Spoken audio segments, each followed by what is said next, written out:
Uh, the governor did not ban the scrap business as quoted by the media. This morning we had a meeting with the dealers, and there are a few things we have agreed with them. Most important one is that we have all agreed we will be on the side of the law. There's a registration which is already in the parliament. With the consultated effort, we are going to fast track it. But in the meantime, there is a constitution by the Dealers Association, which has a code of conduct, which the governor will work on. Next week as well, we'll have a meeting with the dealers again. Go through their constitution, go through their code of conduct, and look of ways on how, in the meantime, before we put the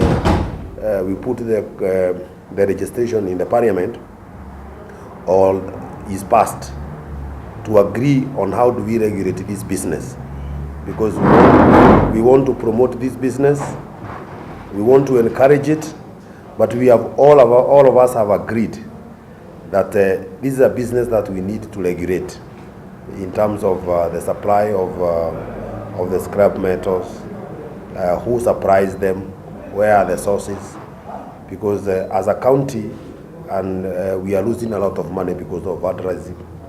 Kenya Power is losing. Like we can say, everybody in Nairobi who is involved is losing a lot of money because of vandalism.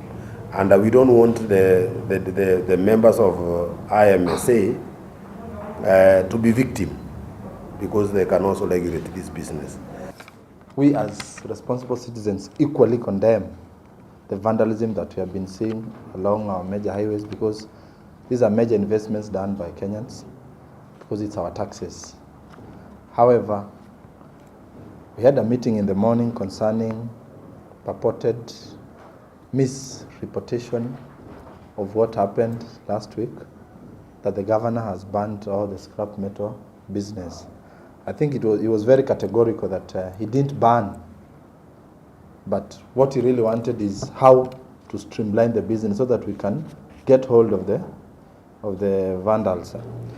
Now, we need to appreciate that we as iron and scrap metal dealers, we play a very big role, especially in the building industry in this country. This is one of the industries that is growing at a very fast rate, and without the chumas, the twisted bars, the iron sheets that we use, we are not able to engage in that sector properly. So we were able to talk, and we are happy. He appreciates that this sector takes account of over 300,000 families who depend directly or indirectly into this business for their livelihoods. And we were able to agree on a number of issues. One, we as the association, we want to work very closely with his office towards the bill that is coming in Parliament, the Scrap Metal Bill 2012, to see that stringent and strong actions are taken against people who vandalize the things in the roads. Another issue, we are going to create a hotline together with the media and the rest. If you spot somebody doing that, we'll work with the inspectorate section to ensure that is done. Further, we want to regulate IMSA to have very strong rules for the players who are dealing with the scrap metals. But it was also important to note to him that we don't deal with galvanized metals, which are mostly used on the roads. So most of it could be ending up maybe even in the Juakali sector and other areas where people use the galvanized. We strongly deal with mild steel. So that was very important.